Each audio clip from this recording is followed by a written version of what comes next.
Hello everyone, आज हम बनाएंगे मक्के की रोटी। जैसा कि मैंने आपको टाइटल और थंबनेल में बताया है कि ये एक सीक्रेट चीज़ डालने से आपकी जो मक्का की रोटी फूली फूली नरम और बढ़िया बनकर तैयार होगी। तो वैसे ही हम इसे बनाएंगे। मैं आपको आज ऐसे टिप्स दूंगी और इतना आसान तरीका बताऊंगी कि आप बिगनर्स भी होंगे ना, मक्का की रोटी आपकी फूली फूली नरम बनेगी। आप जैसे अमूमन क्या होता है, मक्का की रोटी रखने के बाद उसका जो मॉइस्चर है सूख जाता है थोड़ा सा, हम दूसरे टाइम इसे खाते हैं तो मुंह में बिखरी बिखरी लगती है, गले में अटकती भी है। तो ये सारी चीज़ें नहीं होगी। आपकी रोटी जो है रखने के 2-3 दिन बाद भी आप रखेंगे उतनी नरम ताज़ी बनी रहेगी और टेस्ट भी आपका बिल्कुल खराब नहीं होगा। इसके लिए मैंने ले लिया है 2 कप नाप कर मक्का का आटा। इस कप से नाप कर लिया है और इसमें मेजरमेंट जो है बहुत ही ज़रूरी होता है। तो मक्का के आटे को पहले अच्छी तरह से छान लें। वैसे ये मैंने पैकेट का लिया हुआ है मक्का का आटा और अच्छा बारीक मक्का का आटा है, तो इसे नाप करके हम साइड पर रख देंगे। सबसे पहले ध्यान दीजिए, मक्का का आटा बहुत ज़्यादा पुराना नहीं होना चाहिए, लोच इसमें ख़त्म हो जाती है। यहाँ पर हम एक और बाउल लेंगे छोटा वाला, और ये जो कप जिससे हमने मक्का का आटा नापा था ना, इसी से हम पानी नापेंगे। इसमें ये मेजरमेंट जो है बहुत ज़रूरी है, ध्यान रखना आपने। तो ये देखिए, 1 कप पानी हमने नाप लिया है और 1 कप पानी हम और नापेंगे। तो जैसा आटा मैंने जिस लेवल से नापा था ना, इतने ही लेवल में आटा मैंने लिया था दूसरे कप का, तो इतना ही हम पानी ले रहे हैं बस।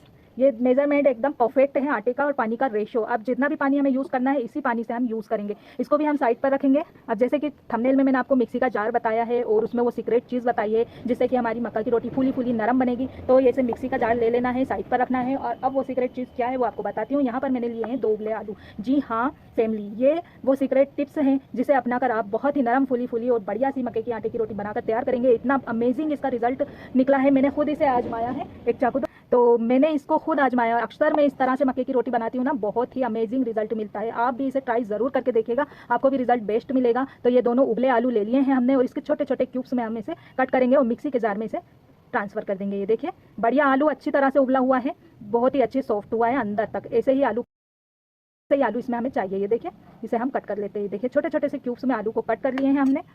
अच्छा, इसमें हम थोड़ा सा पानी ऐड करेंगे। तो ये जो हमने नाप कर पानी लिया है, इसी पानी में से पानी लेना है। एक्स्ट्रा पानी हमें बिल्कुल भी नहीं लेना है, क्योंकि इसमें जो मेजरमेंट है आपका गड़बड़ आ जाएगा। तो इसी पानी से थोड़ा सा पानी में डालूंगी। शुरू में हम थोड़ा सा पानी डालेंगे और फिर इसे पीसेंगे। इसका पतला पेस्ट बनाना है हमें, बारीक पतला, तो इसका पेस्ट बना लेते हैं। तो फैमिली, मैंने इसे पीस लिया है और ये देखिए, उतना ही पानी मैंने जितना डाला था उतने ही पानी में ये आराम से पीस गया है, क्योंकि अच्छी तरह से उबला हुआ आलू था। तो आप इस बात का ध्यान रखिएगा कि आलू जो है बढ़िया तरीके से उबला होना चाहिए। और ये पेस्ट आप देखिए, बढ़िया ऐसे क्रीम जैसा बन गया ना, बिल्कुल क्रीमी। तो ये क्रीम हमने आलू का बनाकर रख लिया है। और अब मैं आपको बताती हूँ कि मक्का की रोटी बनाना कैसे है, किस तरीके से। इस स्टेज पर आप जो है बहुत गौर से देखिएगा, ध्यान से देखिएगा वीडियो को। अगर एक भी स्टेप आपने स्किप किया ना, फिर वो रिजल्ट आपको नहीं मिलेगा। तो चलिए फिर नेक्स्ट स्टेप की तरफ। अब हमें गैस चालू करना है, इस पर एक कढ़ाई रखना है और इसमें हम डाल देंगे ये पानी, जो पानी हमने नाप करके रखा हुआ था।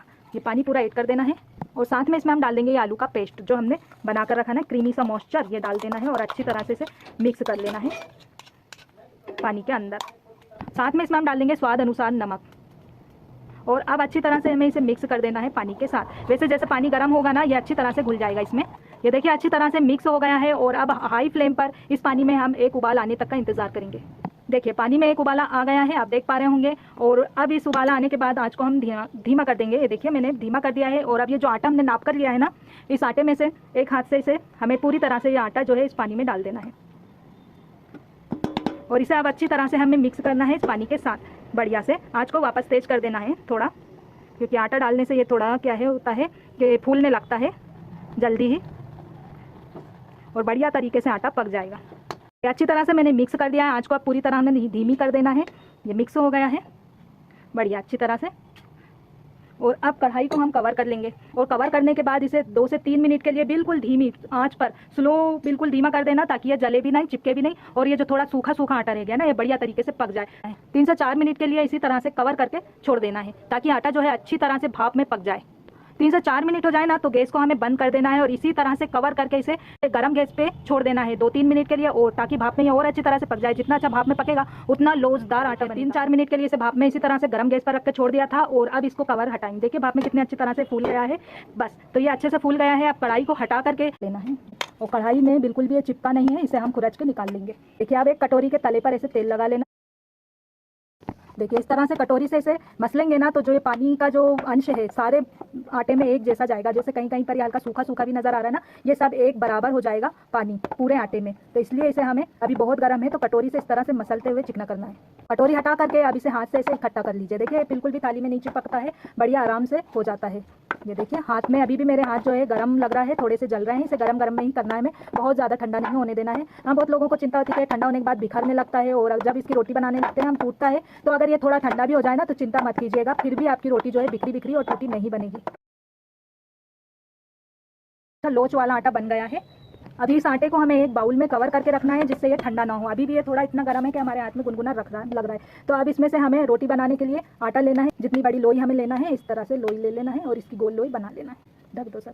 बाकी के आटे को हमें कवर करके रखना है जिससे ठंडा ना हो। तो एक एक लोई लेते जाएंगे, बनाते जाएंगे और इसे कवर करके रखते जाएंगे। देखिए इस तरह से आटे की लोई को जैसा है इस तरह थोड़ा हाथ से चपटा कर लेना और इसकी किनारे जो है फटी होंगी तो बेलते समय फटती है। ये बात का ध्यान रखना कि इसकी किनारे चिकनी रहे। और अब इसे हम बेलेंगे ना तो बहुत ईजिली बिलेगा। पटे पर ना आपको तेल लगाने की ज़रूरत है। देखिए इसकी किनारे वगैरह कुछ भी नहीं फटेगी। इतना लोच वाला आटा है ना कि इसे आप बिना पटे पे तेल लगाए, बिना बेलन पे तेल लगाए बहुत इजीली आराम से बेल कर तैयार कर सकते हैं। ये देखिए किनारे वगैरह कुछ भी नहीं फट रहे हैं। जितना चाहें पतली आप इसे बेल कर तैयार कर सकते हैं। ये देखिए कितने आसानी से बेल रही है ना, बहुत ही ईजिली। और देखिए हमें पलेथन की भी ज़रूरत नहीं पड़ी और कितनी पतली पतली रोटी मिली है। आपको साइज़ बता देती हूँ। ये देखिए इसे चाहें तो आप बड़ी भी बना सकते हैं अपने साइज़ से। मैं इसे थोड़ा इतना ही रखूँगी। बढ़िया ये बनकर तैयार हो गई है। और देखिए इसे साइड पर रखेंगे। एक और बेल कर बताती हूँ। और ये लोई ले लिए, इसे हमें हथेली से इसे चपटा करना है। इसमें जो एक क्रैक्स रहते हैं ना तो इसकी वजह से आप बेलेंगे ना तो बेलते समय जो रोटी है हमारी फटी फटी की नोर आएंगे। तो इस बात का ध्यान रखिएगा कि इसकी लोई जो है हमें चिकनी बनाकर तैयार करना है और इस तरह से बनाना है। इस तरह से हमने बना लिया। अब इसे बड़े होले होले से किनारे से इसे बेलना है।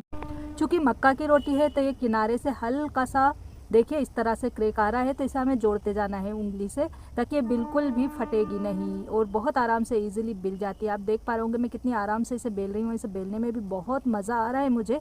और इस तरह से आप बनाकर मक्का की रोटी अपने फैमिली फ्रेंड्स को या मेहमानों को खिलाएंगे, वो भी बहुत ताजुब करेंगे इतनी गोल फूली फूली मक्का की रोटी आपने कैसे बनाई और इतनी नरम कि बिल्कुल मुंह में नहीं बिखरेगी और इतनी स्वादिष्ट टेस्टी। तो इस तरह से इसे बेल कर रख लेना है। ज़्यादा रोटी एक साथ मत बेलना।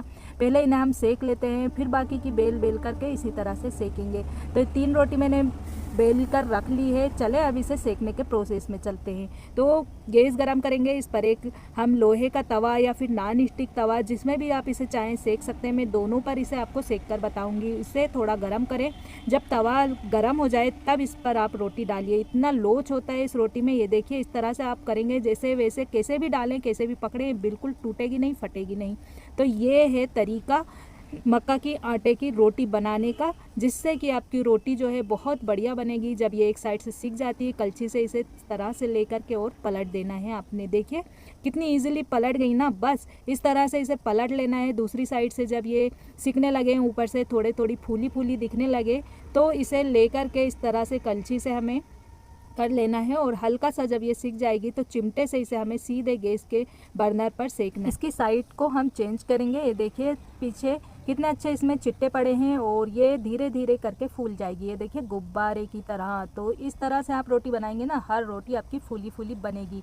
तो जब ये अच्छी तरह से सिक जाए ना दोनों साइड से तो इसे हम निकाल लेंगे और सेम तरीके से हम बाकी की रोटियां भी सेक लेंगे। अच्छा मैं आपको इसे नॉन स्टिक तवे पर भी सेक कर दिखा देती हूँ। तो ये नॉन स्टिक तवे को गर्म करना है और इसके ऊपर हमें रोटी डाल देना है। देखिए और नॉन स्टिक तवा जो है धीरे धीरे इस पर चीज़ें पकती हैं तो इस पर रोटी डाल करके और इसके ऊपर रोटी के ऊपर हम हल्का सा पानी लगा लेंगे। पानी लगाने से क्या होता है मक्का की रोटी का जो मॉइस्चर है वो सूखता नहीं है, जिसकी वजह से जब हम मक्का की रोटी सेकते हैं तो ये चटकती नहीं है, बिखरती भी नहीं है, बहुत अच्छे से इजीली सिकेगी और फूली फूली सिकेगी।